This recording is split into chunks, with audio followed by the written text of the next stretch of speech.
Welcome, everybody. Anthony here with the Bulbaritos, bringing you a brand new live stream. Woo. And today, ladies and gentlemen, we are going to be starting episode 2 of the Bulbattalion series. So I hope y'all are buckled up. We are going to be talking about a lot of Osiris League. We're going to be breaking down a skill in particular that people seem to be still using wrong. Lambo's going to break it down. We're going to be picking some winners and losers that we think for this week out of a couple of set matches. Man, and our boy Hova out here ditched us for a hot date. So rips in chat for Hova. No, I'm just playing. Nah. Hova out there doing his thing, trying to, yeah, got it.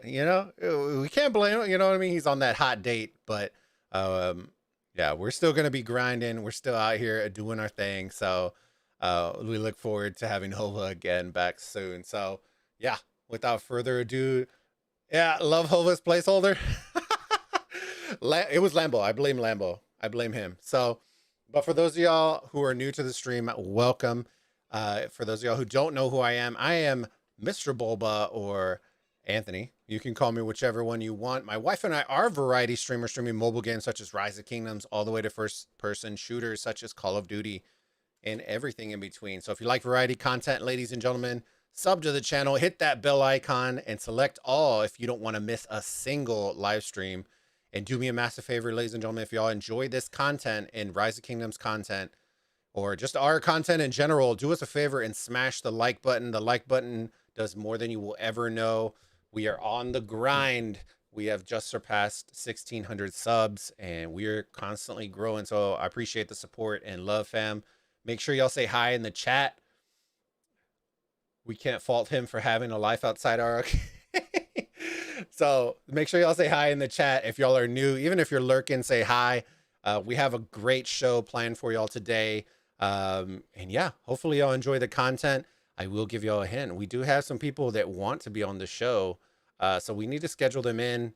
They're phenomenal content creators. So we'll see if y'all can guess who it is in the comments below. So, all right, fam, without further ado, let me switch over. Let me know if the audio levels sound okay. If I sound beautiful and sexy as hell.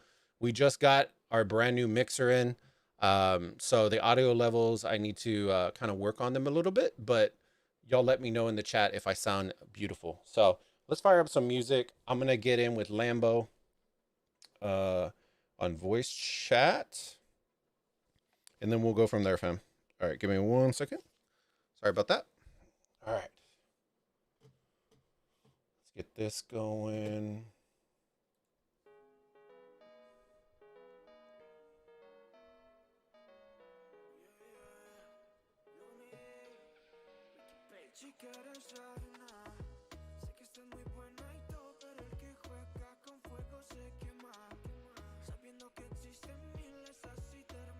All right, let's get in this voice chat.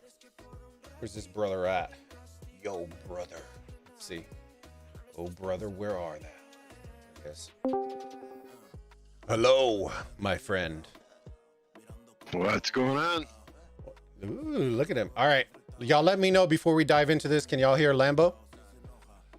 And I do want to say just to start that congratulations, Hova. While you're out on a hot date, we're all sitting here looking at Mr. Bulba's face. What? Dude, he was looking pretty fine on the placeholder. I'm not gonna lie. Those red shorts really brought the beautiful out of his eyes. You know what I mean? Love Hova's placeholder. You need to get the misses in on a video stream so we got something to look at. Come on, my dude. I just got to oil up. I look like Arnold Schwarzenegger. You don't even know. I'm just gonna flex on everybody. I'll pull a Chisco, come full shirt off, and just flex and break the camera. Y'all don't even know. There's enough oil in that whipped cream. If we just get another Jingle member tonight, maybe we can make that happen. We'll say if we do have that happen, I'll save it for the streams because I don't have any cans on me right now. But we might get some inflatable man. Dude, I can't do pies, bro. My room's gonna look like clown, like Krusty the Clown came through and just, you know, shared his love everywhere. Because dude, that shit is a nightmare to get out of the carpets. It sucks. Sounds good. Hardwood floors. You need hardwood floors. Well, we're upstairs, so that makes that hard. It's a nightmare doing stuff upstairs. Downstairs we have tile, but upstairs is, dude, it's, oh man, you're beautiful people. All right, let me flip screens real quick since y'all don't want to look at me, sus potatoes. All right, give me a second. That one, here we go. And I have the face for radio. That's why I don't do the live stream. Hey. So I do it because my wife forces me to, or else I don't get to eat. So I'm just kidding. But there you go. There you go. You can stare at Hova all night, baby. You get to stare at Hova all night. Look at that. Looking juicy. Yo, what's going on, Asher? Who was the best face cam guest on channel? Redline. Gambit thought it was him. Lies. Just kidding. Nah, that's because Redline did some shots with me. You know, he was hanging out with the boy, you know what I'm saying? Hova, can I holla at you? Oh shit, look, he's getting the marriage proposals in chat already. That's what he gets. That's what you get. I think the sad thing about that picture is it's like when you drive by an accident, you can't not look at it. Dude, we should totally make this a billboard and then just put it in San Antonio. Looking for hot dates. Hova Discord, and then give him like his Discord link. Dude, that would be legit. Leave your love notes to Hova in the Discord. Yeah. All right. Let me bring up the Discord. We have a lot to cover today. We're gonna try to keep it as concise as possible. That way y'all can kind of break it down. If y'all have questions, or if you think somebody in your lines might have a specific question, then let us know. There are some things we're going over that people are still using wrong, or just don't even know what the hell they're using it for. And so Lambo's going to kind of break through that. But first of all right, I'm going to reword it because Lambo put it in a very beautiful way. And, well, you know what? Fuck it. All right. You know what? I'll say it. All right. Okay. You read number one. What was on the thing? I mean, I'm not going to call out specific players or alliances, but, you know, good God, some of you people, are you stupid? I mean, a lot of the stuff I was seeing, and I get it, it's the first round of the group stage. We have 512 teams in there. Many of them shouldn't even be in there. They probably just registered to get the free shit when they lose the match, right? You know, but we're seeing Matilda and Sarka as a Garrison captain. We're seeing cavalry in an Edward rally. I mean, things that go back to just a basic understanding of the game. It's ridiculous. Absolutely ridiculous. I mean, these guys need to just sit on YouTube for a good 48 hours and watch some of the tutorials that some of the content creators have out there about how to join a rally, what Garrison commanders to use. Even if you only have epics. I mean, there are epics you can use as a Garrison commander if you don't have the legendary. But Matilda Sarka, that just freaked me out. Dude, I just started laughing when I saw that. I was like, bro, there's no way. And then what made it even funnier is the fact that people actually reinforced it. That's what made it even funnier. That there was actual troops with that Garrison. I was just like, no way. There's no shot. Like, I get it, you know, but it's like, god damn. Like, at that point, you just got to make it a funny stream. And, you know, what would be, all right, I'll give it because usually when it comes to commander pairings and stuff like that, I know that there's certain ones that they had that were actually ideal. But if you had to give a team one set with epics that they could use in Ark of Osiris, what would be your go-to pair? I mean, you can use Sun Tzu as a Garrison commander. He was very good early game when nobody had the Richards or the legendary commanders to use in Garrison. Kusunoki's got a Garrison skill, I do believe. You know, I mean, But gathering commanders, I mean, come on, seriously, people. Full T5 siege. Yeah, right. Bulba, you disappear with the red shirt into the red background. Not gonna lie, what the bro? What now? It's a beat up on Bulba Day. I love it. I love it. Bring it on. Fatality. Now I can actually start doing those the sound effects. Look, hold on. Let me see if I can do one real quick.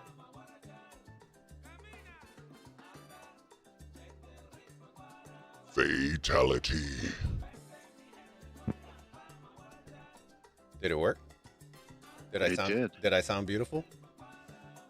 Let me see. Swift stride, skill right out of the gate. Fuck the world. All right, that brings us up.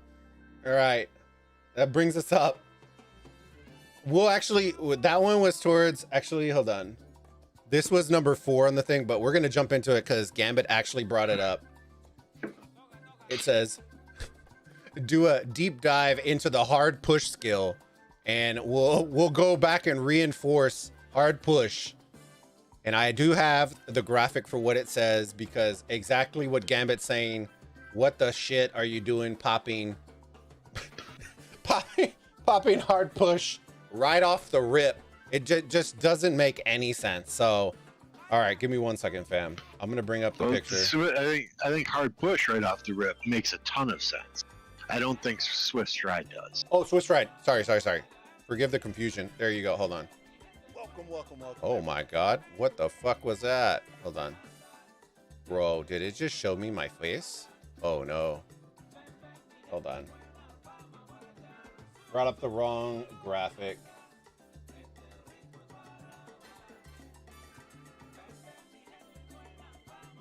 All right, here.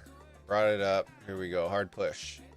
It was up there for a second. Yeah, it was there and then it jumped over. There you go. We got it. Hard push is up. I'll read the skill real quick, and then Lambo, you can kind of dive into what you were talking about, and then we'll go from there. Hard push. Cooldown 600 seconds. The skill's effects last for 10 minutes. Upon victory, the time required to occupy structures is reduced by 60 seconds. It does not stack. When your alliance launches a rally attack, march speed for the rally is increased by 50%, and damage is increased by 20%. And then, of course, it reinforces the cooldown. So, what is the big thing that you would like to bring back up, or that you want people to understand about hard push? It's only 3 skill points. You have 3 skill points as soon as you start the match. This skill effect lasts for 10 minutes. 10 minutes. It's a 60-minute match. This lasts for 10 minutes. If you win, if that rally works, it reduces the time it takes to occupy that structure by 60 seconds. You know, if my memory serves me correctly, they changed it from 3 minutes to 2 minutes. Mm-hmm. Take 60 seconds off of there, and it takes 1 minute for you to be able to occupy that structure. Okay? So when you launch a rally attack, march speed for the rally is increased by 50%. So that's faster than hell. So what you're saying is when people combo this with like a CC rally on top of that, it's just going to absolutely make it blaze through the entire map. Yeah, I mean, you know, if your objective is to send this rally across the map and take an enemy obelisk right out of the gate, right? You can start putting in there 60 seconds after you take that obelisk. And that's huge. You know, we saw that in dozens of matches last weekend where, you know, teams would take that enemy obelisk and pour it in there. And then that was a huge disruption in those matches. You know, they would attack those cities, then get those cities to pour it out quickly back to the starting location, or they would be able to launch rallies to the other enemy obelisk from there, and the enemy then spent countless minutes trying to get that obelisk back, or they'd get it back, then they'd lose it, then they'd get it back, then they'd lose it. And that's time that takes away from rallying altars, rallying shrines, going to the middle for arc. And the teams that lost that obelisk right out of the gate seem to get just absolutely destroyed in matches. and hard push is a huge reason for a lot of those obelisks being taken. Now, There's absolutely no reason you should not be using hard push as soon as those 4 rallies launch. now, here's the one thing that I will say, and this is one thing that a lot of young teams, I don't know what, if they're just not paying attention to it or nobody calls it out or whatever, but we literally saw, out of the 5 casts we did, 3 of the matches had teams that occupied the obelisk and nobody ported in. Nobody ported in. And I still personally don't understand that, especially with the update that came out where you no longer have to have your troops in your city. You just literally poured in. The teams had like 15 teleports. Like, they were not hurting for teleports. And nobody, like, I know a lot of people think that it's not really, it's not useful to port forward if you're not 500 million power. But the point is it becomes a distraction at minimum. If you get a big boy in there, it's over. Look at the JST match that we casted. They literally had Zhang poured up and it was GG's. It was chalked. It was over. It didn't matter that all the others were 40 or 50 mil. Just the fact that Zhang poured it up made that absolutely ridiculous. Like, they weren't doing that. And if you get that off the rip, guys, I'm telling you, it's chalked. So this won't necessarily work for every single match. We're not telling y'all that. We're just telling y'all to consider the difference. And I know Gambit brought it up where he was saying Swift Stride. So I misread, sorry about that. Swift Stride skill right out of the gates. Fuck my life. Or fuck the world. And then I think people are misusing the different, like, they're thinking that Swift Stride, they're confusing Swift Stride and hard push. And I think that's becoming one of the biggest confusion points, in my opinion. When people are popping skills, they're popping Swift Stride instead of hard push, and then they're just getting, they don't understand what's going on. So, but that, and sorry, I think FTW means for the win. I think he was being sarcastic there. Fuck the world. We'll put it that way. All right, you know what I'm saying? Fuck the world. But yeah, a couple of good points were made in chat also. Yeah, Anubis said it makes all structures cap faster, so even your own obelisk, you can cap that faster. And PTOL, sorry, I don't know how to pronounce the second part of the name. Horseplay. Horseplay? Yeah. Okay, I see it now. Horseplay says, it helps counter early rally pushes, and they're both spot on right there. I mean, if you're not using this skill right out of the gate when those 4 rallies are marching, you're asking for trouble. Yep. Agreed. All right, let me bring up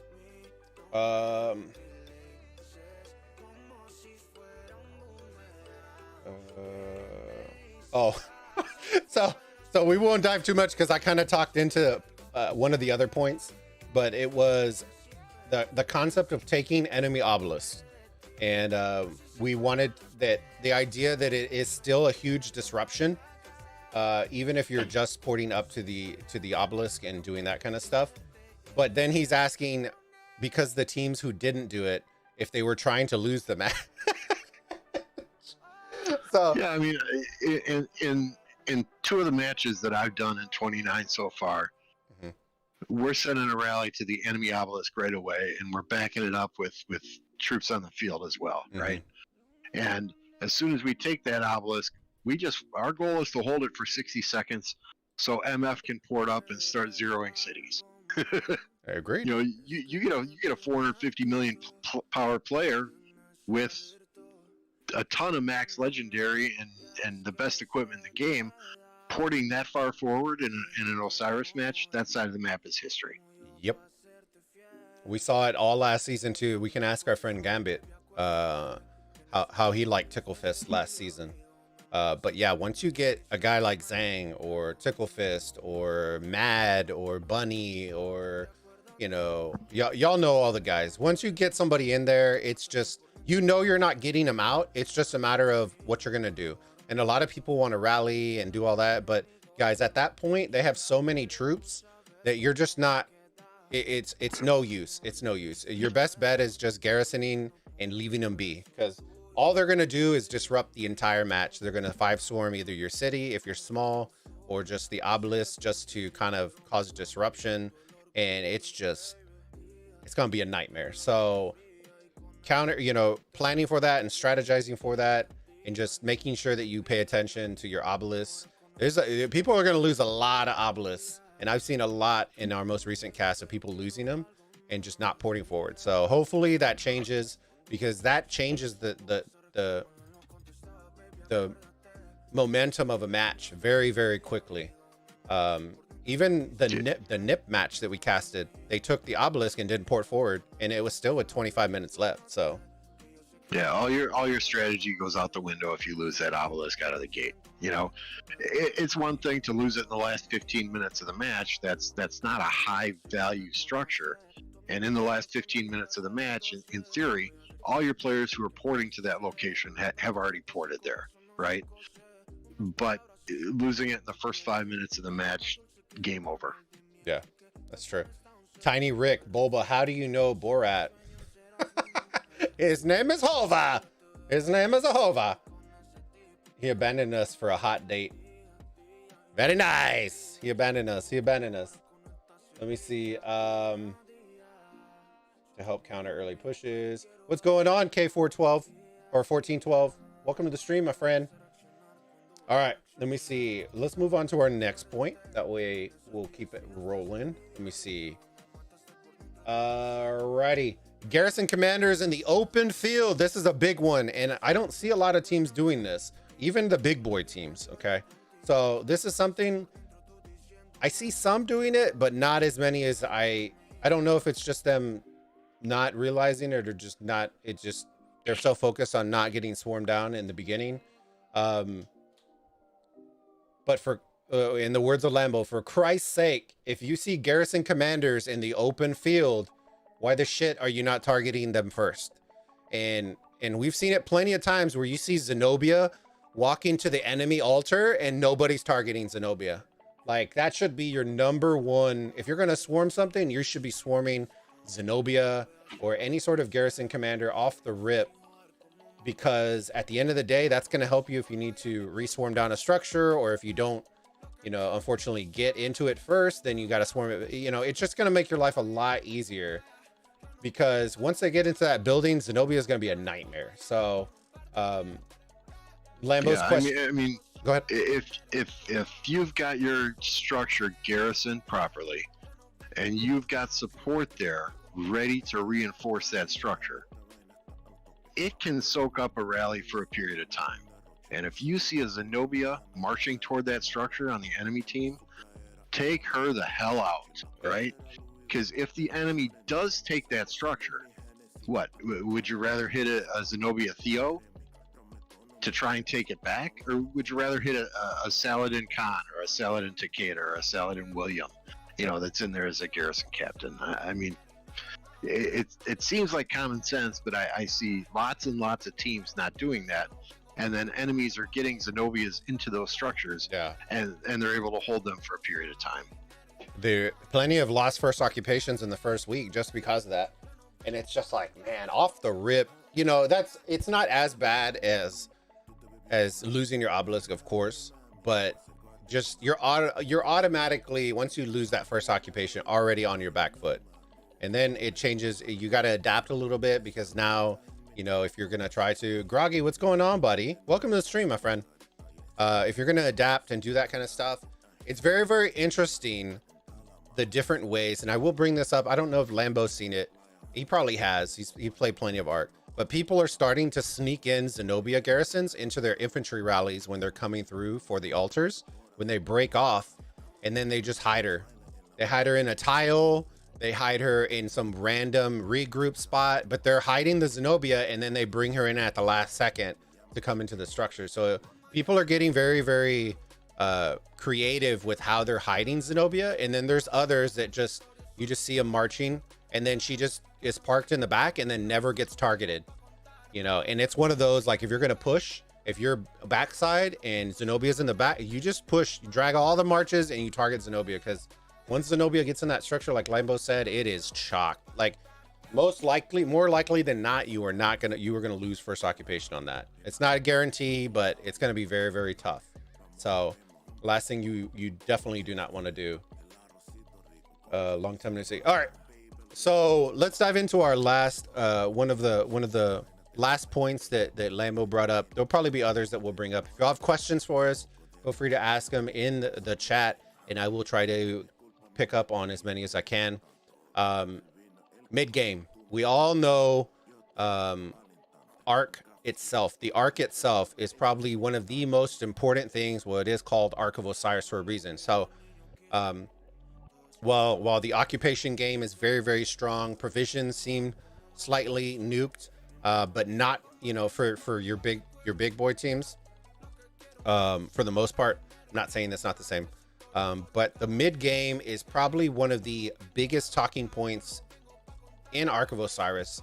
So we wanted to kind of dive in and give our suggestions and feedback on what we think are some of the best pairs that you can use in mid game. Because I get this question asked all the time. Hey, what pair should I use? I'm going mid. I'm going to run the arc. I'm going to do whatever. I'm DPSing. I'm doing whatever we're going to do. So I'm going to get it from the side of Lambo. I will let y'all know what I personally use, which is not going to be the best of the best because I don't have top notch. So this is probably more towards Bastet and Sobek. And then what pairs I've seen or we've both seen that are kind of unique that we personally may not use, but they serve a purpose in the middle. So I'll let Lambo go first, and then I'll kind of back him up on the back end. Yeah, I mean, the middle is all about AoE, right? And whichever team has the best pairings in the middle and has the freshest marches coming to the middle is generally going to win the middle, right? Now, I see a lot of teams that wrap around after they take a structure with half-dead marches and they send them all to the middle, and those troops just get shredded, you know, which is why a lot of teams will hold that arc and they will deliver that arc when it's most convenient for them, when they can get the most fresh marches to the middle for the next arc fight. And it's all about timing. And that's one thing that OV does extremely well. But as far as marches in the middle, you know, the 5 marches that I generally used were Saladin William, Guan Alex. Now, Guan Leo is a better pairing in my opinion, but my Leo is not maxed. Artemisma YSG, and then I would bring either Ethelfled Joan, a Constantine Joan, Constantine Mulan, Ethelfled Mulan, you know, depending upon what my other teammates were bringing, you know. So you want to have an assortment of buff and debuff commanders, and throw Trajan in that mix as well. I've seen some great reports from Trajan in some of the other streams. As a secondary or as a primary? As a secondary. Mm-hmm. But you want a good mix of commanders that have a ton of AoE damage, that are tanky as hell. Some of them die quickly. You know, Guan's not the strongest in the middle, but at the same time, the silence that he provides is phenomenal. And he does a hell of a lot of damage. So where do you think, in your opinion, where do you think the new archers are going to fall in the middle? Like, which ones do you think are going to be either surprises or they're going to change the meta for mid game? Well, I'm using Cyrus as a secondary to Ramses. Okay. Although my Nebu just passed Cyrus, so I'll probably switch to Nebu now. So I'm using Ramses, Cyrus, and Artemisma YSG. Okay. And you know, I think those are some solid pairings to provide quality damage along with that AoE. If you got 30 marches in the middle and 25 of those marches are doing AoE damage, you're going to melt the enemy troops. Yeah. Especially if you're focusing down your targets and you know, okay, we're focusing, you know, for example, all Ethelfleds first, then all Guans. You know, if it's less than 30 seconds to the arc spawning, we're hitting all the Belisarius we can see. We're hitting all the cows we can see. Target John Wick. If there's a dedicated arc carrier that we know about in the middle, such as a John Wick, you know, we're chasing after him until he's dead, right? Yeah. you know, but it's all about communication, and it's all about knowing your teammates and coordinating with your teammates and knowing, okay, I have two other people bringing a Joan, I'm going to bring my Mulan. Or I have one person bringing a Trajan, I have two people bringing Constant, you know, having the right mix of troops in there with a ton of AoE damage, you're going to do some damage in the middle. It's interesting. Yeah. I think it comes back. Like, I think when people ask, hey, what are the perfect marches for mid? I think it also will vary on your game plan too. Because I will tell y'all last season when HKL went up against 1AVG and then followed it to go up against OV in the top 16 right there, their mid game switched from week to week. Okay. So when they went with against 1AVG, they had a shit ton of Herald primaries. And then they had a shit ton of Ethels because their strategy leaned on both of those, you know, and when I mean a shit ton, I mean, it was almost like they had nothing but Herald and nothing but Ethel, because I remember commenting like, holy crap, I had never seen so many Ethels in mid than in that game. But the way that and they probably did a ton of testing for it, but the way that Herald and Ethel were bouncing off each other, it was nuts. So I think it all comes back to game plan as well. What are you looking to do?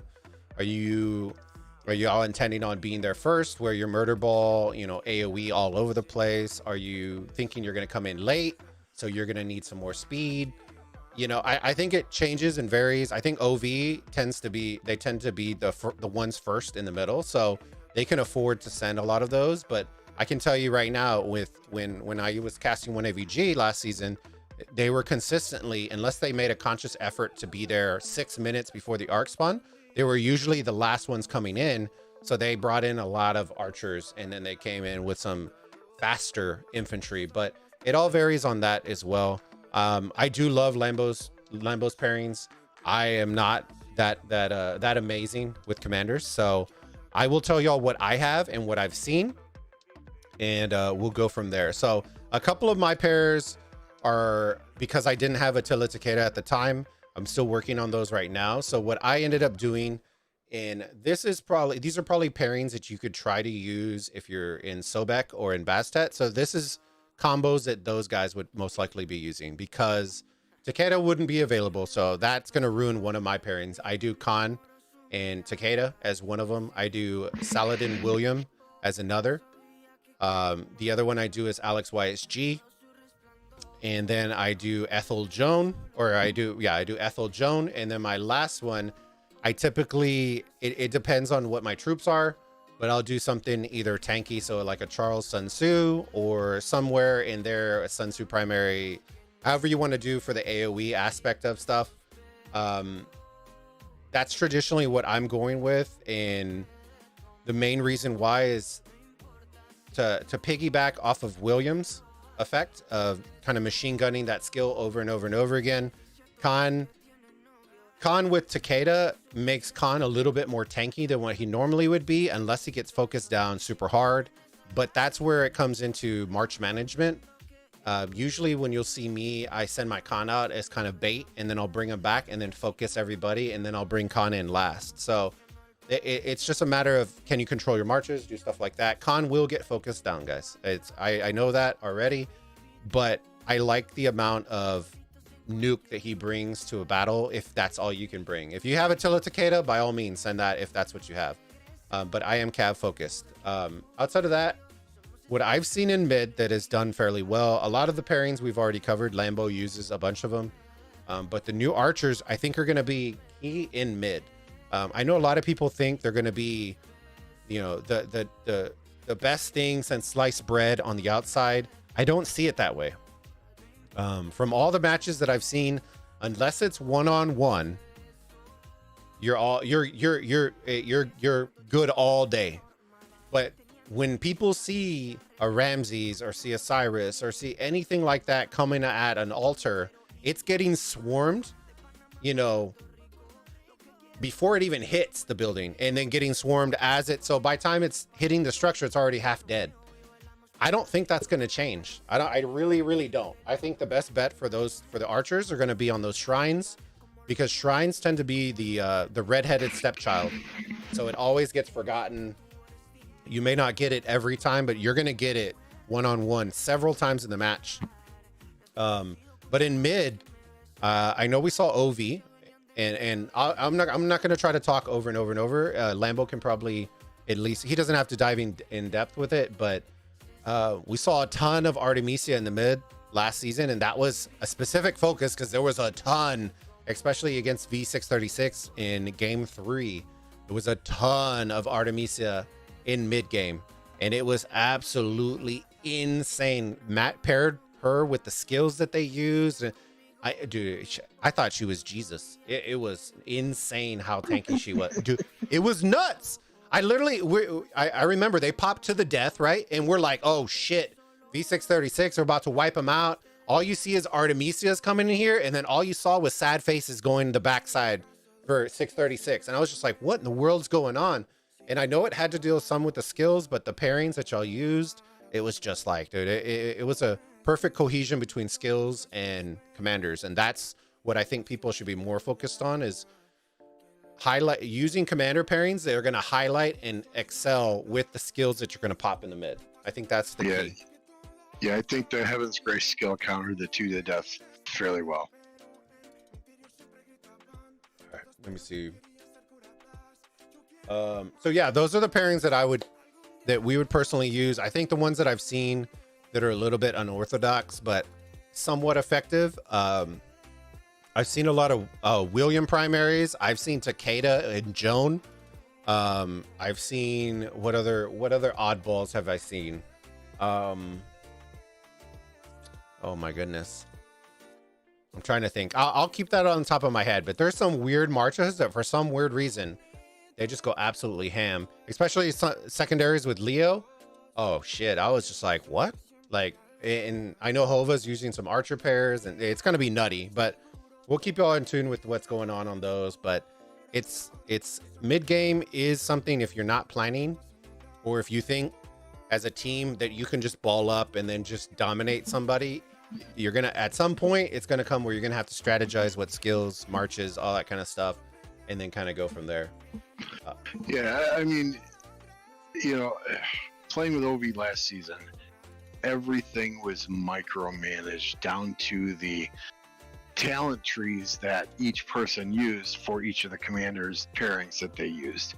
Each of our commander pairings were assigned based on the commanders that you have to maximize the group effort in the middle. You know, it wasn't, okay, you know, everybody send 5 marches to the middle, whatever you send, you know, doesn't matter. You know, it was calculated. Okay, we need 3 Jones here, we need 3 Mulans here, we need 3 Constantines here. And I'm just throwing out numbers. I don't know how John Wick and Slouty did all the calculations, but lots and lots of testing went into that. And you know, I just, for a second here, I want to just give my thoughts on Attila Takeda in the middle. Go for it. Don't use it. It doesn't do enough damage. It takes a lot of damage. And if it gets swarmed, yeah, you're going to inflict a lot of damage. But if I see an Attila Takeda in the middle, I ain't touching it. It's like a Richard Charles in the middle. It's exactly what I was about to say, dude. Everybody chasing down Richards are just sending Richard to the middle is probably one of the biggest no-nos. When people ask me, oh, I'm going to send my Richard in the middle, and it's counterintuitive to what you're trying to do. You're trying you know, Attila Takeda, Richard Charles, they're not doing enough damage in the middle to provide you with a payoff. Yep. You know, there's no reward, right? Sure, it may last a long time, but you're not doing enough damage to the enemy in the middle, which is you need those sad faces from the enemy going home so that your arc carrier can grab that arc and run free. All right, so I have a question from Groggy. All right. Is there such a thing as too much buff and debuff marches? I'm sure there are videos out there from various content creators including John and Chisgall. I think Drago's got a few as well that do a much deeper dive and more analysis into, which buff stack from which commanders, and does Trajan work with Joan? Does Joan work with Mulan? I can just go based on my experience, and that was, we would always have one or two Joans and Mulans and Constantines coming to the middle for every single middle fight. Now, does one stack with another? Maybe not. But I think each only affects 5 armies around it. So your Constantine buff may be 5 different armies than your Joan buff, or it may be the same army, depending on if they stack or not. So it's, I've told people this time and time again, I'm not one to sit and analyze report after report and look at when each skill fires off or what happens. Dude, I can't do that, dude. When I fight, it's based on what I'm seeing. Okay, I'm seeing 5 of their marches go home, 1 of my march go home. I'm fucking kicking their ass. Yeah, it's working. If 5 of mine are going home and only 1 of theirs is going home, then I'm going to try something different. We suck again. Then you can say you're officially Mr. Bulba. You can literally say that when that happens. Just say, I'm just pulling a Bulba. Just blame it on me, my commander video. But yeah, no, I think that's 2 of the things that a lot of people, and just to reinforce Lambo's point, the 2 marches that I honestly do not like seeing in the middle are Attila Takeda and any Richard primary march. I just do not see. When I tell everybody, when you see a Richard, don't even waste your time. Just run away. You don't even need to waste your time, because all you're doing is you're giving him what he wants, or he or she what they want, which is to get absolutely swarmed by 5-6 marches, take them half dead before the arc even spawns, and then you're just doing your own team a disservice. That one Richard did more work to those marches in the middle than you're gonna do because of that. So what I always tell everybody is, if you grab the arc or you see whatever it is in the middle and you see Richards coming in, just run around them. Make them have to chase you. Punish them for bringing one of the slowest marches in the game to the mid game. No, I will say, if it's the early game in one of those other realms outside of Horus, maybe a Richard Ethelfled or a Richard Joan might be a valid march in the middle, right? And sometimes it's nice to hide a Joan or hide an Ethelfled behind a Richard, because Richard generally gets targeted last. But it's not a march I would bring to the middle. Then again, I have 22 max legendary commanders at my disposal, so it is what it is. Hot. Oh man, he just absolutely. I'm flexing here. He just dropped the D on my forehead right there. 20. All right, damn, that was a hard flex, bro. I was like, God damn. It's not near as many as some of these guys. Then Gambit out here. I'll bring Attila to the ruins per advice, Lambo. Oh God. Oh man. Richard Alex is OP. If you can catch anybody, sure. If you can catch anybody. 22 is child's play. Dang, Groggy out here fart flexing. See? He's flexing even harder. Yeah, when Groggy was in White Tigers, I remember him being in the top of MGE, almost every single MGE. Oh man, you know who I miss? Armenia. King of Armenia. Oh God, dude, watching him was just, it was before Baba did all his videos where, he's training and doing all these like mad, insane numbers.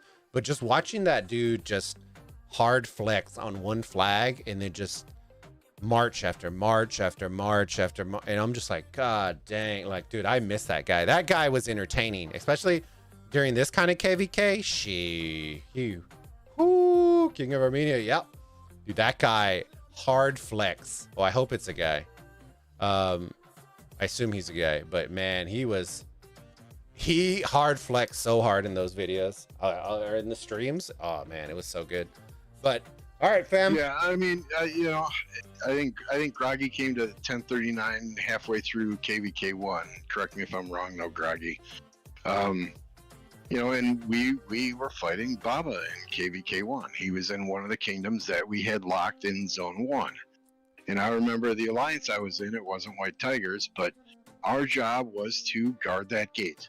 And that's all we did. We sat and we watched that gate.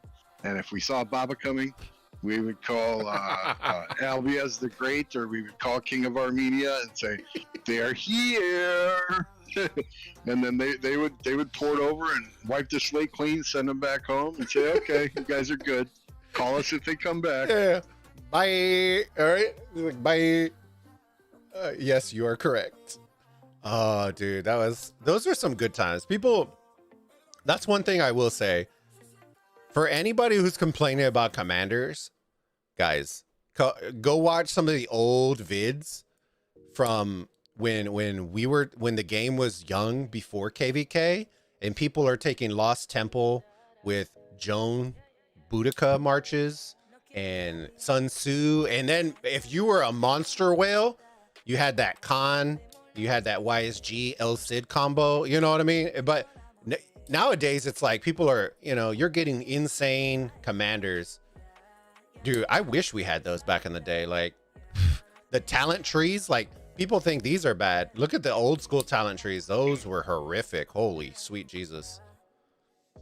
Yeah, and I don't even know if Groggy even remembers me from 1039 or not. I was probably 27 million power, and he's sitting there at 80, 90 million power, winning every MGE out there. And here I am, just barely cracking open the heads, getting 15th place. Oh man, dude, I remember those. That was so good. We had in KVK 1, I was in 1230, and we were in KVK, and of course, for those of y'all who don't know, they didn't have migration lock at the time. Okay, so you had players like monster whales that were either losing their KVK or got locked in Zone 1 that would then migrate over to a kingdom that potentially could win KVK just to get rewards or do whatever it was. And I remember we were winning in 1230. We had Shinshi before I even knew who Shinshi was. Shinshi was in 1228 at the time, and I was in 1230. In 1227 and us were going back and forth. And then one day somebody goes, oh, Swagger migrated to 1227. And I wasn't creating content at the time, and I'm like, who the shit is Lost Swagger? Or Last Swagger, sorry, I always call him Lost as a joke. Last Swagger. And I'm like, what the fuck? So I go on YouTube, I look it up, and then he has a video telling that he's about to migrate over Death Squad.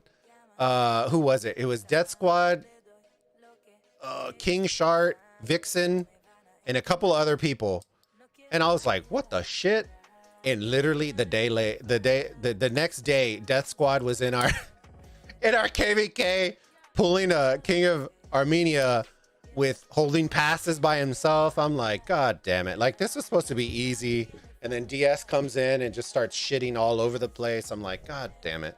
And dude, that KVK, we still ended up winning, but it was a big pain in the rear after that. But all right, well, let's switch over to one of the last parts that we're going to talk about, and we're going to kind of do this. This is the part where it'll be a little juicier. Hova, I'll get Hova's votes after this, and then each week we're going to keep tally of the winners, losers, that kind of stuff, and who guessed right. And we will have a little graphic for who guessed the most correct, and then update it every single week until the end of the season. So I know we did choose our top 32, so that may influence some of the matches, but keep in mind, even top 32 winners lose matches every now and then and still win division. So we'll keep our eyes on that. Let me see. He's a nice guy. Okay. No questions. All right. So it's just gonna be me and Lambo today. If you have a reason, let us know. If you want to post your guess in the chat, excuse me, please post your guess in the chat. We're gonna go match 1, 2, 3, 4, 5, and 6, and then we'll take any questions we have, and then we'll probably call it a stream, fam. That way we'll keep it nice and short, concise, and Lambo can go take his beauty sleep. All right, you ready, brother? Oh, did we lose him? Let me see. You there, Lambo? Hey, it would help. Oh, it would help if I unmuted, right? Oh, I was like, oh shit. Just a short disclaimer here. This is the first time I'm seeing these 6. Unlike Fox NFL Sunday pregame, when they get the teams they're picking on beforehand. I'm seeing these for the first time now. All right, so just so everybody knows, these are a couple of the matches that we had on our voting. So this isn't the first time Lambo has seen them this week. Disclaimer, these are the ones that are on our cast vote, okay? And out of all these teams, everybody has won. They won their week 1, except for Nip, which is in match 5. So it's one win versus 1 win on this. But I'll give Lambo,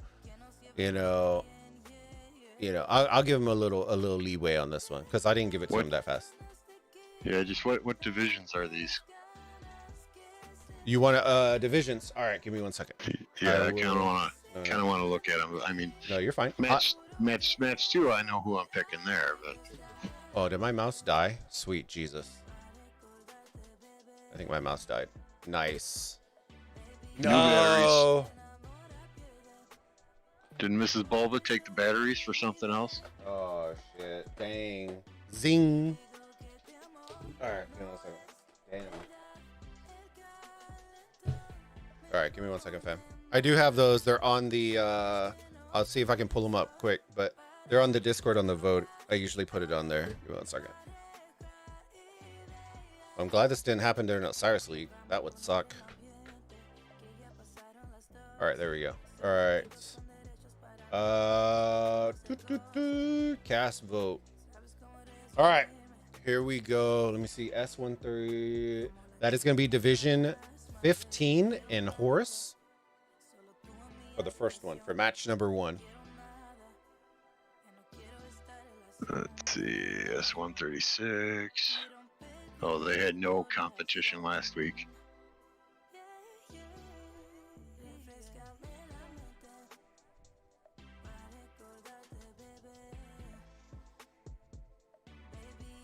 TW, Titan Warriors? Yeah, they're in 307.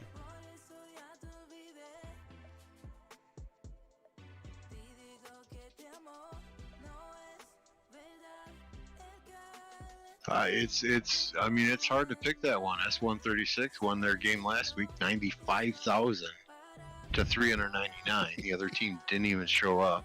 And then Titan Warriors beat AO24, 57,000 to 16. So at least they had a bit of competition.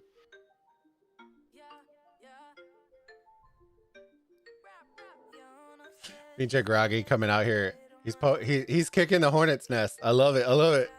Groggy. My guess is Bulba does not pick me. LOL. Now Groggy is catching on. Guys, it's all a fucking joke, guys. I went on to Chisco's stream. Guys, it's not yeah. People who are taking it like that are taking it the wrong way.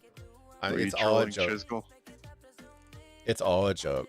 Well, because anytime I show my face, the first comment is always about Nagan. And I'm like, God damn it, guys. And they just like, y'all know the Sabrina the Teenage Witch, the old TV series where the cat is just stirring the witches? Dude, that's literally all I see every single time. I hop in a stream and they're like, yeah, what about those Nagan comments? And I'm like, or Negan, sorry, Negan. What about all those Negan comments? And I'm like, sweet. And I'm like, you just can't dodge them anymore at this point. I don't even care. I laugh every time. All right. So I'm gonna go with TW. Okay. All right, let me put you with TW. Let's do that. I am as well going to be going with TW. For those of y'all who don't know, they do have a lot of new players, some coming from our recruiting. I won't reveal the alliance yet. Y'all, some of y'all know which alliance it's from, but we did bring some amazing fighters from a very specific alliance that I think it was 3 kingdoms or 4 kingdoms, and they held a pass for almost 8 hours by themselves in this kingdom, in this alliance, in LVD. It was insane to watch. I know that one of the content creators casted over it, but they legitimately held a pass for 8 hours, getting triple rallied for 8 hours. Like it was obscene. It was absurd. So I'm gonna go with our boys and girls from TW. I think they got what it takes. I think it is gonna come down between TW, in my opinion, and P2OL for this division. And I know we all picked, I believe, P2OL on this one, but I think TW is gonna make a splash. Is TR formerly Rose? No, TR recruited some Rose players and then brought them into TR. So they do have, I forgot what they said. I think it was like 8 to 10 Rose players that went into TR, and they're on the ARC team. So they're kind of a blend between the old TR and Rose. Okay. All right. Match number 2 is going to be Division. This one's going to be Division 17. I think TR is going to win this. I have them going to the top 16. I think they're going to be very, very tough this year. Even in KVK? Even with KVK being the way it is? Yep. And Bunny is a very focused king. He likes that fame. He likes that notoriety. And they do a hell of a job in KVK. I think they're going to be one of the kingdoms. There are very few kingdoms that can do both, but I think they're one that can make it successful. So this is where we're going to say the same thing, but I have a massive disclaimer. I don't see it the same way Lambo does on the back end. On the front end, I do see it. I am as well going to be going with TR. But I think KVK, this is going to be one of the teams that could not make top 16 because of KVK. Because a lot of people don't realize the timing that comes with KVK, where Kingsland is essentially going to be happening your top 32 matches. Your first match in top 32, the way that the current KVKs that are just going in right now are going to land is top 32. That is your first match, is going to be before game number 1 in top 32. And if you have no freaking troops to play, people like Bunny can train. They can train. I'm not worried about 10 people. Okay. It takes 30 people to win a match. And if you can't field an entire team, unless they're all whales in 1254 on the ARC team, which could be the case, I haven't broke them all down. I think it's going to hurt them on the back end, where at least maybe half of their team is going to they're going to have like a quarter of the troops that they had starting out front. And I think that's what's going to hurt them. So it'll be interesting to see. If it wasn't for KVK, I'd have them easy in top 16. I think KVK is going to play a role in TR. So that's just my thoughts on that one. But I do agree with you on this one. I do have TR winning this week as well.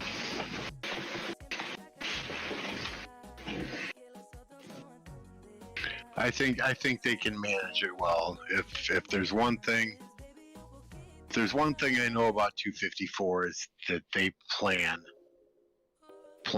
I mean, the planning that they do for KVK is phenomenal. They have insane activity in that kingdom. They're going to be tough to beat, KVK or not. They're going to meet the Chuni. that is the X factor, right? JST guys, if they sleep on JST's gonna drop a donut on their forehead. They just do not sleep on JST, because they will drop a donut on. They'll drop deuces, you know what I mean? And Chuni is funny as shit.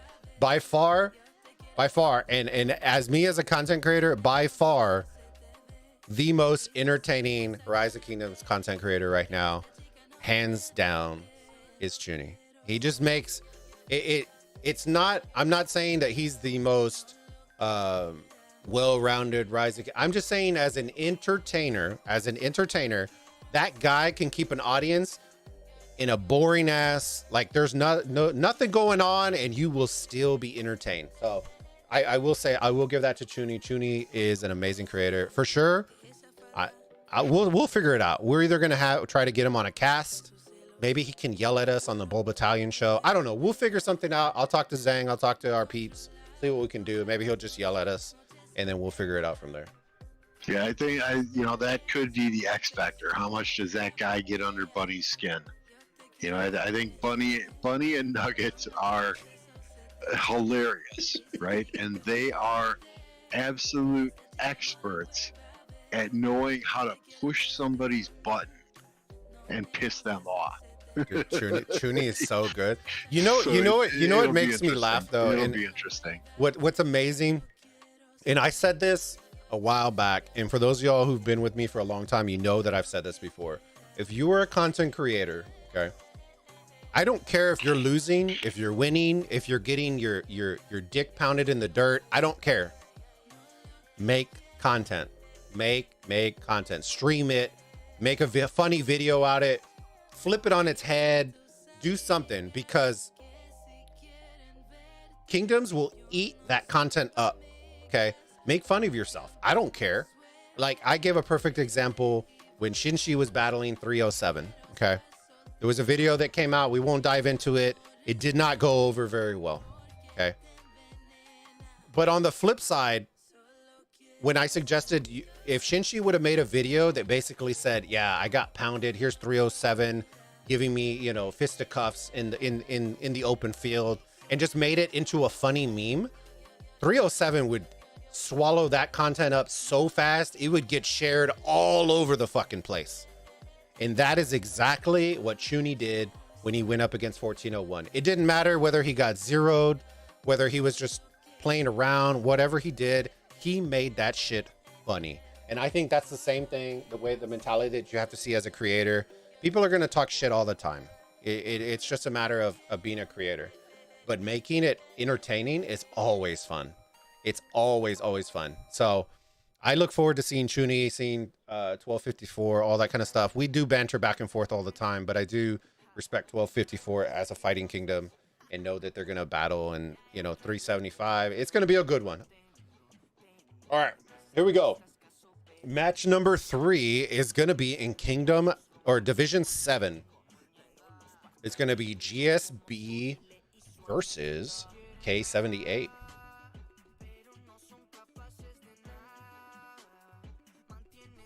Well, GSB is the top 32 team in there, right? Correct. Yep.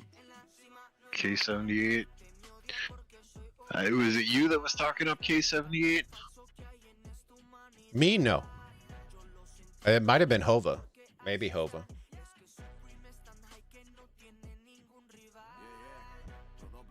I think we all have LIG winning this division.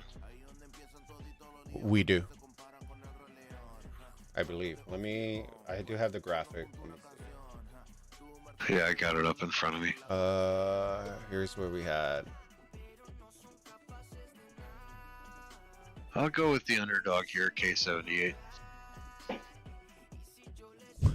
Is it Division 7 LIG? Yeah, we all had LIG on this one. All right. Damn it. He ruined my surprise. I was going to do actually the same thing. I don't know what it is about GSB. I really don't. I think if you take out Maverick from that team, you're looking at a 2.8 billion power registered team. I think a well-organized 3 billion power team can take you out. You know, 1 billion power, you only have 5 marches. It just inflates the stats. I think I was going K78 as well for the upset. They did handle their previous opponent fairly well, 51K to 18K. And I just don't have confidence in GSP. I don't know what it is. Maybe they'll prove us all wrong. But until they do that, I just don't have the confidence in them right now. Give me 1 second. Let me. Oh hell, sorry. Damn you, Photoshop. Oh, come on. Oh, there we go. Piece of poop away. Come on. There we go. We're both going to be going K78 on this one. There we go. All right, match number 4. Let me bring up my Discord real quick.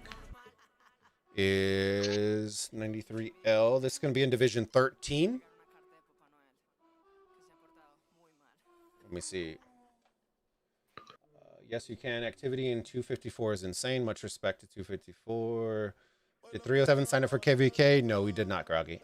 I give Chuni credit. GSB lose. Yeah, I think most people, I was right. Bulba did not pick me.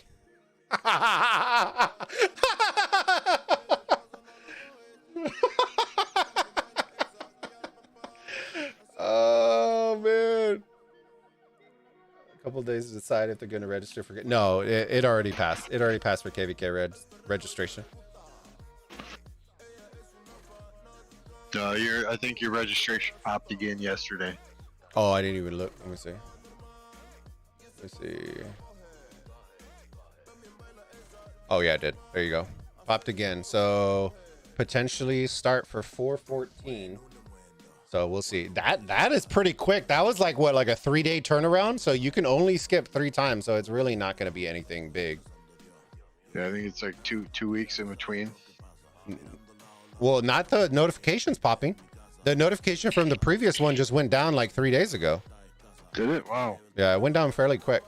So, all right, let me get back into the screen. Shit, I forgot which one we were in. It was Division 13.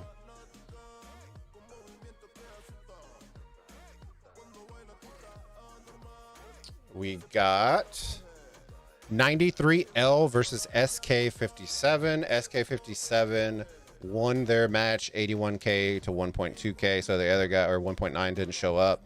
And 93L went 54 to 16. Yeah, 93L beat what? Alliance Tag Wet with a clan name of Moist. So I gotta go with 93L. Oh, damn it, dude. Why do we think alike? We think so much alike. My reasoning is a little bit different. So they are underpowered against SK57. So 93L is coming in at 2.5 bill against SK57 at 2.9. But if they retained most of their team from last season, 93L made it all the way to the divisional championship. They did end up losing, but they did put up a really, really good fight. So I'm going on the basis, I don't know their entire team if they're still there. I'm going on the basis of history, and I'm going to be siding with the underpower here as well in 93L.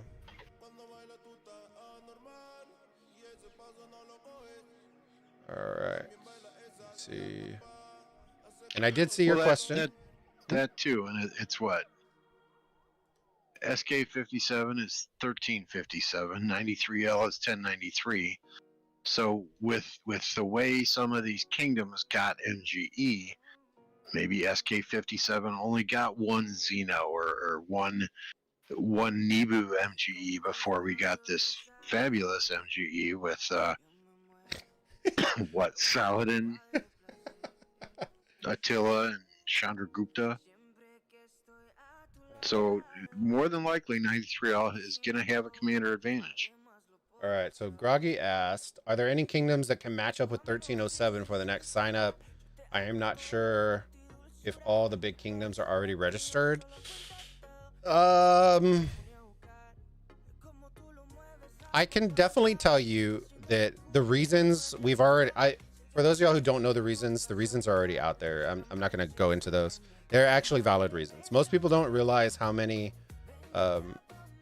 Islamic players we actually have in 307. Like, and I mean legitimately. A lot of people just think it's one alliance. Guys, I would say it's a good 60%. It's a big percentage. And then the amount of people that we recruited in that had 3 weeks to farm, I was one of them, and I only have 200 mil resource of each. You know, it's, and I'm not the best farmer, but I'm on. So, you know, that's one of the things. Some cities. Yeah.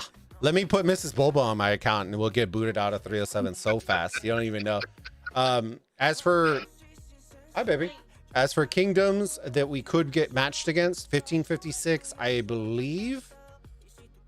I don't remember if they got into KVK yet. I don't think they have. 1556, 1612. I need to look. There are some. I think we'll land with the Korean kingdoms, which ideally is what Mad wanted anyways. We wanted another Korean KVK because he's a madman. You know, he wants to beat his personal records and has high hopes for 307. So I think we're hoping to land in another Korean KVK. So probably somewhere around there, around the 14 plus up to, I would say about 16, high 16s is probably where we'll fall in with those. So there's a ton of Korean kingdoms in there. So let me see. Ramadan has huge impact on Arabian players. Yes. All right. We going up against 1412 for KVK. Nice. That should be a good one. 1412 is very, very good. So don't sleep on them. All right. Let me see. Match number 5. This is the only match that we pulled. Let me give you the number real quick. Division number 9. This is the only match that I put on here as kind of a twist. Because we have Nip, who has 0 wins so far after week 1. They didn't win last week. And then TOO that won, I believe, pretty handedly. No, they won by double. So 47 to 23. TOO is going to be 2.3 bill and Nip is going to be 2.7. Agreed, Gary.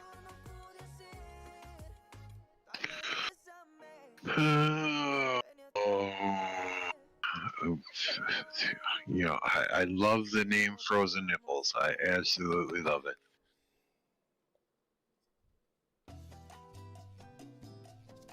But just the fact they lost last week and TOO won last week, I go with TOO. All right. Let me see. I don't personally know players on either of those teams, nor did I watch either of their matches from last week. What do you mean? You weren't on the stream? What? You weren't on the stream? Dang. I was on every stream you had. There was one time slot that there were 5 different matches being streamed. We streamed Frozen Nipples. We ended up switching over that match. They lost to SNC 1. They narrowly lost. I think they were down by like 2K against SNC 1. It was the first match that the potential top 32 team could have lost. And then in the last like 7 minutes, they captured the last arc and then dumped in like 1 or 2K provisions and ended up beating Nip. So it was at 1700 UTC. I think I had 5 different YouTube streams going at the same time. Bro, there should only be one stream going on right now. I'm just kidding. But yeah, after casting a little bit of the Nip, the tail end of the Nip SNC 1 match, I'm pretty confident in Nip. You know, I feel like they were within rock throwing distance of knocking out the top 32 team. So just for that reason of them keeping it that close, I'm going to end up giving it to Nip on my side. So this is one we differ on. Very nice. Very nice. All right. You know which one I didn't put? I thought there was a 1 AVG. Well, I didn't put 1 AVG because then everyone's going to be like, bro, you're just biased. You're just biased, bro. You're just biased. You're just a Mad Phantom simp. Like, bro, okay, guys, I know I made a Mad Phantom t-shirt. And yes, I will be wearing it for the cast. I'm totally unbiased, but I'm going to wear a Mad Phantom t-shirt on Sunday. Hopefully y'all don't, you know, take it to heart. For those of y'all who don't know, I'm fucking joking. But the shirt is real. I am going to wear it, and I am, you know, a Mad Phantom fan. So Forget what I just said. All right. Let me see. Last one, Division 28. Division 28.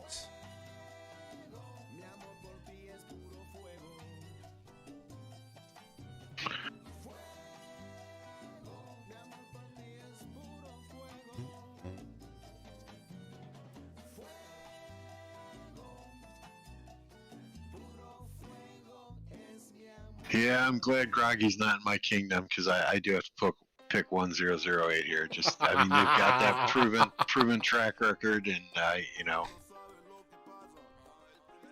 I mean, they went what, top eight, and they're consistently in the playoffs. So yeah. You're not gonna get an argue from me. I have 108 making it even further this season. So even with the provisions getting, you know, I think, what did they tell me? 33% of provisions got wiped out. I still think 108 is gonna pull some of the biggest provision numbers that you're gonna see even with that update. So, you know, we'll be, I believe, let me cast my vote real quick. The cast locked up, so we are gonna announce which matches we are gonna be casting, and then we will call it a stream. But I am as well gonna be going with 1008, and just purely on the basis of I just think they're better. I think they're gonna knock out another big boy team again this season. Hopefully, if you're looking to make it far, hopefully you dodge 1008, because them, Snow, you know, those are the teams that you do not want to see round one. You know, you see them in your pools, and it's all right. Let me see. All right, so for the cast for this week, let me see. 108 is a very good team. SOA is actually Dutch for STD. Oh shit. Damn it, Zeus. All right, so the matches we're going to be casting today, 3 UT, or not today, but this weekend, 3 UTC. There wasn't a vote on 3 UTC and 9 UTC because, once again, there were no matches in Horus at either one of those times. Out of 1,024 matches, there were 0 matches at 3 and at 9 UTC once again. So we were forced to choose between a bunch of matches that had teams that scored 0 points week 1, or the ones that we chose. So we chose the ones we chose. One is going to be in Bastet. That is going to be our 3 UTC. P939 versus 18 CU. Division 26. 9 UTC, once again, same thing. Division 5 in Anubis. 454C versus 49 TS. That is going to be our 9 UTC. 13 UTC, voted on by the community, will be... Wow, that is a lot of votes. Shocked that one. In a landslide, because everybody wants it, we're going to be casting TR versus 1LN at 13 UTC. At 15 UTC, we are... Let me see, for that one... Farm. We are going to be casting 93P versus 1AVG at 15 UTC, narrowly beating out WOS versus V89. And then finally at 19 UTC, I believe, let me see. Yeah, in a landslide, we're going to be casting 108 versus SOA. So some of these matches that we just voted on are going to be ones that we're going to be casting. So those are going to be the casts for the week. If you don't know where we're looking, here, I will bring it up really quick so y'all can see. If you have the Rise of Kingdoms channel unlocked, or if you don't, go to the role section up top. Then you will see Rise of Kingdoms, the little Attila logo down here. Click on it. It will unlock the channels. And then from there, all you got to do is go to cast voting. And then that is where we're going to post those. Hop on our Discord, fam. Thank you again, Lambo. Any thoughts leading into the weekend? Any surprises you think are going to happen? Any teams? Anything? No, I mean, these divisions, I think, are pretty much, you know, 1 or 2 teams is going to take the division, right? There's not a lot of competition in these. I mean, there are a couple of divisions that have some really top tier teams in that it's going to be tough to advance in, but I think for the most part we could pencil in our top 32 now, and probably hit 30 out of 32 correctly. You know, I mean, I do have some other comments, but they're not arc related, so I'll let you wrap up first, and we'll go with that. Oh, just drop them. Drop them, okay. Drop it like it's hot. I mean, you know, Groggy, it was good to see you. It brought back some memories to when we were both in the White Tigers Kingdom. And I just want to say this to any players who are out there, any kings that are out there, any council members that are out there, for newer kingdoms, older kingdoms, whatever the case may be. Kingdoms die because there are whales, T5 players that simply farm or only participate in MGE to win gold heads, or to win those commanders. If your kingdom does not have an effective way to track participation in KVK, to track contributions in KVK, to track participation within the kingdom, within the alliance, whatever the case may be, and you're letting T5 players 70 million, 80 million, 90 million impact your KVK matchups, win MGEs, and then not fight for the kingdom, your kingdom is doomed. Just like 1039, you know, Solimar was at one time he was a top player power wise in the game. He came in, he bought gold chests, he never played the game, at least in the time I was in 1039. That kingdom died because leadership failed to deal with players who were not fighters, came in and farmed, and they farmed heads, and they won MGEs, and then people who did fight could not get the commanders they needed to effectively do so. It affected our matchmaking. We went up against much tougher kingdoms with very few fighters. So if you're in a kingdom that does not have an effective way to track participation and contributions during KVK, get the hell out. Find a kingdom that does. True. Because that kingdom will ultimately die. And I think that's where, like, a lot of people, and I'll address this because I know a lot of people keep asking me, and the statements are flying everywhere of 307 dodging and all that kind of. Guys, 307 don't give a shit. Don't give a shit who we go against. Okay, it's not because we don't believe anybody can compete or anything like that. It's simple. Like when you hear Redline talk, okay, when you hear Redline talk, when you hear Lambo talk, when you hear them, and the way that they answer the question of what is your role? What is your role in this alliance? Go ask Redline, what is his role in squad? Every single time, without a doubt. I know my boy. He says, DS tells me, go hit this, and I just move my ass and go hit some shit. I'm here to just point me in a direction and just melt. And that's it. 307 is the same way. We don't give a shit who's in front of us. If leadership says, you know, this is who we're fighting, we're doing this, and this, everybody as a unit, as a kingdom, goes and does it. If you don't do it, guess what? You're not going to last very long in 307. It's just not. They track everything. They know who's fighting. They know who's not. They ask you to leave. They clear you. Like, it's a well-oiled machine. So do we care who it is? No. But do we want to go in with, you know, Ramadan and having 60% of our kingdom? Not, you know, that's not a good showing. It's just not good when we could just easily do that. And it wasn't that we weren't transparent about it. We literally said, guys, we are not going to. So if people wanted to compete against us, do the same thing. It's not hard. Not hard. So it's not like we were dodging anybody. We were not. We made it known weeks in advance that we were going to be doing it. So if people wanted to dodge or people wanted to fight against us, that's all they had to do. We were very transparent about it. So don't take it as 307 dodging. We're not dodging anybody. I don't give a shit who says we're dodging. We're not. We're not. Hands down. I don't give a shit. So, fam, bring it. I'm ready. Yeah, there you go. That's a good point. What was there another thing you wanted to say?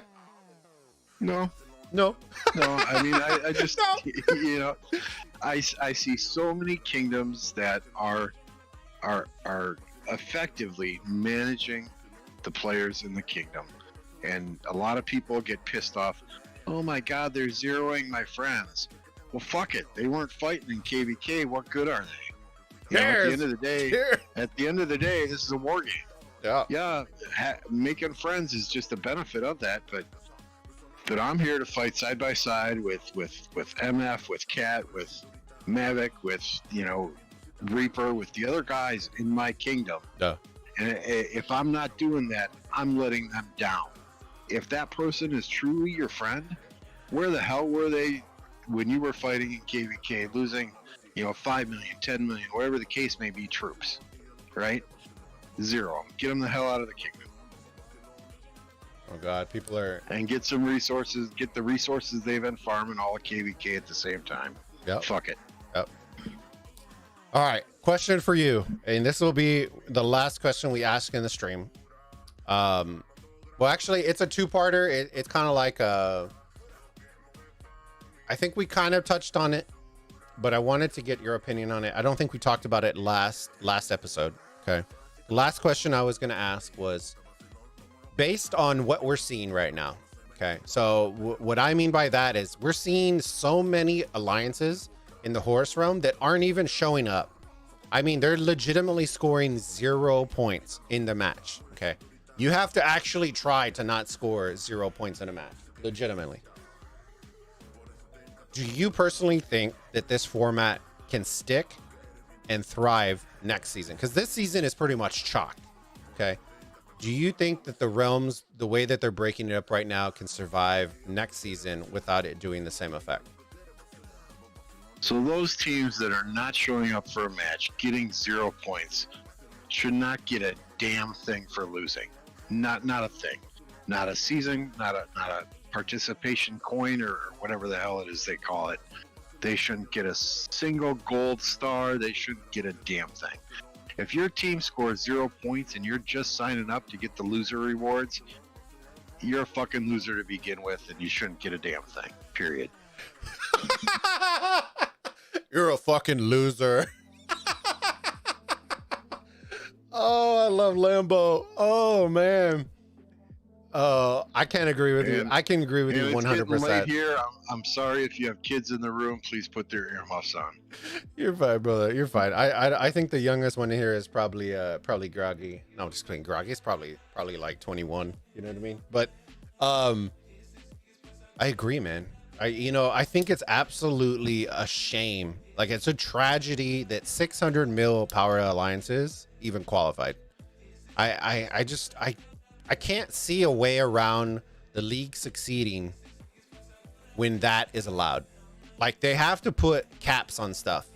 Either you have to meet a 30 registered members, or you have to meet a certain power duration, or if you want to allow 600 mil alliances to register, by all means, perfect. But you need to split it up between gold and silver at that point. That way, my personal opinion, and this is what's changed a little bit before, I think it needs to be based on alliance and not based on kingdom.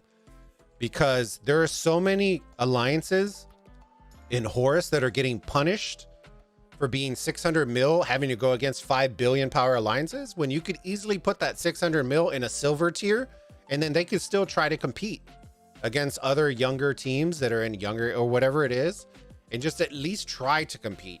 Because right now it's absolutely a tragedy. And I think that's what makes it sad, is people are getting punished because they're in 1254 and their farm alliance, or I'm just throwing a number out there. They're in 307 and their farm alliance has 600 mil power, but because they're in 307, they're forced into Horus. So I don't know if there's a workaround in the future. That's just my 2 cents on that. I don't want people to be punished for the kingdom that they're in if their players are young and want to participate in Osiris League. You know what I mean? That's the whole point of Osiris League that they're trying to make, is be more inclusive. But by being more inclusive, they're also punishing the people for the kingdom that they're in. So I think that's something to look into, I think, potentially in the future as well. So yeah, no, and that makes perfect sense, right? If it's a lower power alliance that's registering, why are we throwing them in here with with the Smash squads, with the Overlords, with the LIIG, with the squad teams. It makes no sense. They're gonna get smashed. It's gonna be borderline embarrassing. Yeah. Dude, can you imagine the recruitment videos already? Made it into top 512 recruiting for Osiris League season 5. Yeah, and what on one of your streams? What did I say? Oh yeah, we participated in Osiris League. We had 2 of 30 players show up for the match. Let's put that at the front of our recruiting video. When you were growing up, dude, I swear, people, my wife laughed so hard, but back in the day, I don't remember them handing out like ribbons and shit. And my mom kept like all my ribbons when I was going through all her stuff after she passed. Dude, she had like 12th place ribbons. Guys, I didn't even know 12th place even had a ribbon. There was like shit from like 6th place and 12th and then 13th. And I'm just like, what the fuck kind of shit was I growing up in where they had ribbons for 13th place? Yeah, I mean, it's like some of these teams just signed up to get the participation trophy, and it ruffles my feathers. Yeah, I'm not in the whole participation ribbon type deal, so it triggers me as well. But all right, fam. Well, I appreciate you, Lambo, hopping in. Hova, I hope your hot date, hope to get the wedding invite when you get married, my friend, as well as Lambo. You know what I mean? So hope you seal the deal tonight, Hova. Hova making put a jacket on it. Yeah, Hova making mini archers tonight. All right, buddy. I'll see you. Well, for us, it's gonna be Saturday night if you're there. But we will see y'all guys at 3 UTC for our first arc tomorrow. Just a quick announcement before everybody heads out. The wifey will be streaming tomorrow. She's gonna play some more Doom. She blew it out of the water last time, so she's gonna be playing some Doom tomorrow. And then later on, then we will be streaming and casting the first match for the week at 3 UTC. So hopefully we'll see y'all there. Thank you again, Lambo, for coming and hanging out. Hova, sending you all the love on your hot date, my friend. If y'all want to piss your pants with laughter, come and watch Mrs. Bulba play some of these games. She gets so into the game, freaks out when things don't happen. It's hilarious. It's hilarious. So, all right, fam. Well, I appreciate y'all. Let me drop before y'all head out, fam, do me a quick favor and smash that like button. Let me make sure and go through the chat real quick and thank everybody. I'll let you go, Lambo. That way you don't have to hear me say everyone's name, but we'll see you on the cast, my friend. All right. Good time. Y'all have a good one. All right, buddy. All right, let me go through and just thank everybody real quick. Yoda, what's going on? If you ain't first, you're last. Yeah, Ricky Bobby, baby, 2021. Ricky Bobby, dude. I should make a shirt like that. Yoda, if you ain't first, you're last. Yender, the worst part is they take a spot of a team that wanted to play. Well, if the team wanted to play, they should have registered. That's not their fault. That's my thought. Like, there's some teams that I legitimately had a leader come in chat, and I won't name drop or anything like that, but he came in and said, I wish I would have registered. We would have shit all over these alliances. And I'm like, dude, why didn't you, like, you should have registered regardless if you wanted to play. Regardless of the competition, you always want to shoot your shot. You always shoot your shot. You never know what's going to happen. There's plenty of big boy teams that lost last season. There's going to be some that are going to lose this season. You never know. So always shoot your shot. They may be below power of the teams that made it in. Oh, okay. I get what you're saying, Yender. Okay. So below power, that's different.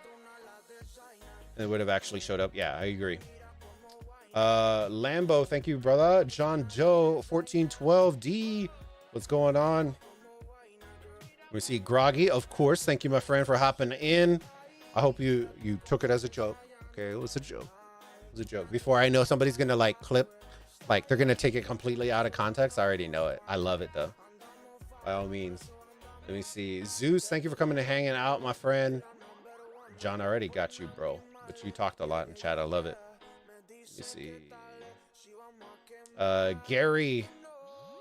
Let me see who else was in here. I know that I saw Super Beta. Hey, representing 307. I love it. I love it. Oh, sorry. I read it 1039. Let me see. Is Body in? What's up, buddy? Testing shows buffs hit your other marches first, then alliance randomly when yours dies. Okay. Let me see. Let me make sure I get everybody. Somebody's gonna screenshot this. I didn't notice it till right now, but Super Beta goes, "Hey everyone, nice stream, Blubba."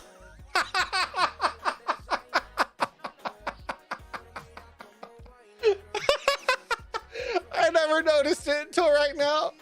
Nice stream, Blubba. Oh shit, I'm dying. I'm dying. Somebody else called me Blubba and I forgot what it was and it stuck so hard. It stuck so hard. Let's go. Anubis, thank you. Tiny Rick, thank you, thank you. Pavel, thank you. Mrs. Bulba, always. Asher, Gambit, and Horseplay. Appreciate everybody who hopped in the stream. Thank you again. If you're still in the chat, make sure you say hi in the chat. That way I can thank you for being here. But like I said before, stay tuned. Oh, let me switch screens.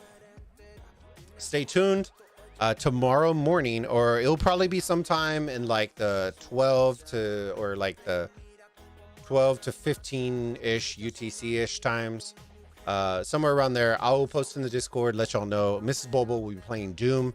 Absolutely hilarious. She gets absolutely rage Shadow Legends when she plays games, which always is funny. So she will be playing some Doom. Then I will be casting later on at 3 UTC. We'll be casting our first match for Osiris League, so come hang out, enjoy, and then we will be on the grind all day long, casting all the time slots. So if you haven't already, fam, come hop on our Discord. Let me post it. Oh, actually, there it is. It already posted. The stream elements covering me posted in the chat. It's also in the description below.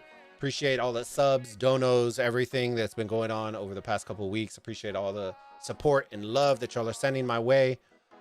We are small, but we are a very, very awesome community. So thank you again for joining us. Let me see. You can't force me to say hi. You aren't my dad. I am not, friend. Bro, my new computer desk will be here next week. Nice. I just got the new my new mixer today. That's why I was a little worried about the audio levels. I got the new mixer, so now I can do cool shit now. Like, fatality. dude, you can do shit like that all the time. I can sound like a woman. What else? You can do like echoes and reverbs and shit now. I can make sound effects. Dude, it's gonna be dope. We're gonna add some funny shit. I gotta play with it, so it probably won't be tomorrow, but we'll do some fun stuff with it. By the way, Redline says clean your desk. Which desk? Oh, my desk? Shit. Tell Redline, you know, I'll send him my PayPal link for how I set up the iPad on the stream. My poor boy, my boy out there, he's like, bro, help me out, help a brother out. He's like, what connector are you using? I got the tab 7. I'm like, bro, take that trash back. Take it back. And it was funny because he goes, dude, I keep losing connection. I go, well, ask Gecko because he loses connection all the time. I go, I have an iPad. I never lose connection. And he goes, fuck this shit. He goes, I'm going to take this trash back. And he took that shit back, brings the iPad, and he goes, fuck this shit. This shit don't work either. And he goes, send me a picture of, and then that was the last stream when I was showing him like all my connectors and shit. And he goes, it still fucking looks like dog shit. And then I go, bro, you got to change your color in OBS. And then I watch his stream and it looks all pristine and beautiful and little graphics. And my boy's moving up in the world. I love it. I told him, remember me when you become rich and famous. You know, I'll go live. We can stream in the basement. I'll go stream in the basement. Oh, man. Oh, Red Light. I love Red Light. He's funny. He showed the picture you sent on his stream. What the fuck? What the fuck? Dang. When did he show it? Bro, he's flaming me in chat. Bro, you don't even want to see what's going on over here. You don't even want to see. But see, I have, okay, my excuse is I have 2 consoles. Okay, this is all in my desk. I have 2 consoles. Okay, I have triple monitors with an iPad on a stand, plus camera, 2 lights. I have 2 multi-strips on the bottom that are completely full.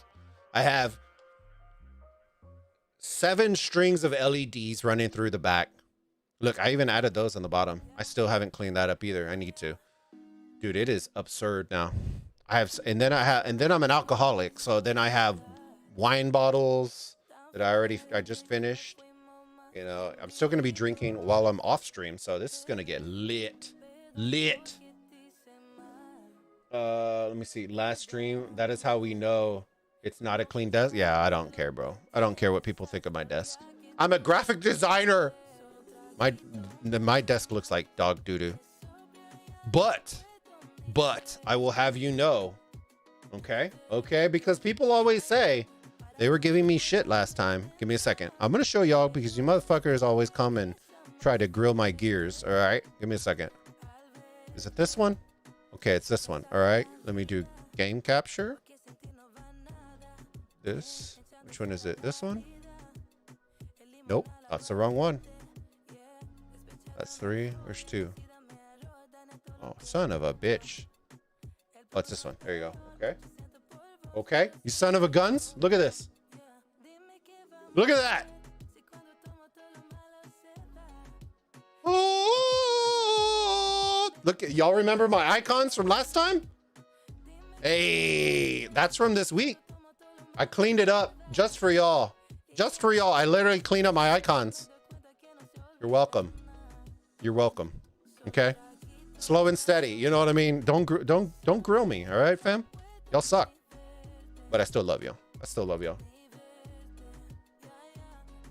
Mine is worse, just FYI. I got a corner desk. Dang. No, I have my wife's desk over here.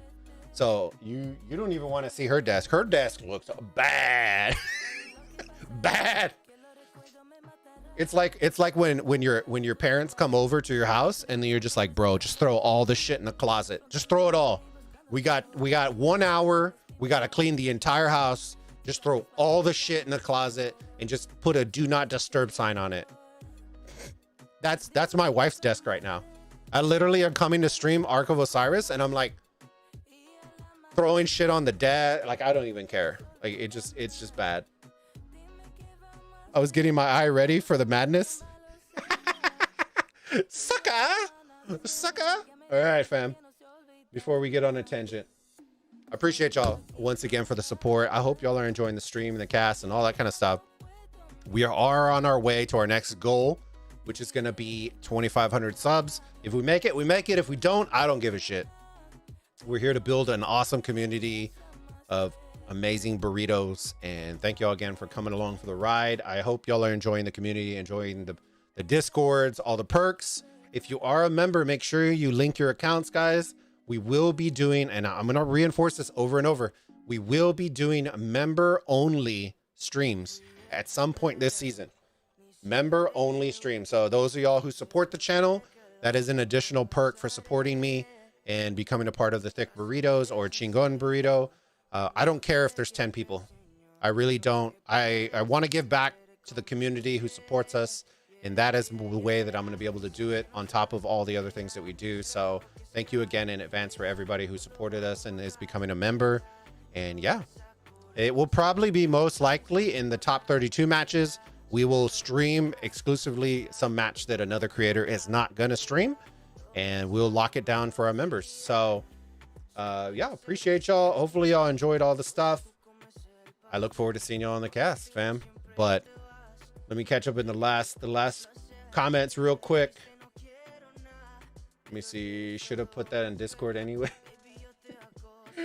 Just let me know if I need to get some $1 bills before the members only stream. It's the premiere of Burritos After Dark. Just kidding. All right, fam. Appreciate y'all. I know we've been dragging this out. I'm not going to drag it out any longer. I will see y'all on the next stream, fam. Don't forget, sub, like, hit that bell icon. But until then, ladies and gentlemen, don't forget, my wife is streaming tomorrow. Come check out. Come say hi. Introduce yourself. She will not bite. She will stab. But you'll have a great time watching her. And I'll be in chat as well. So thank you again in advance, fam, for supporting us. And ladies and gentlemen, I am Anthony with the Bulbaritos. And I will see you all on the next live stream. Bulbaritos out.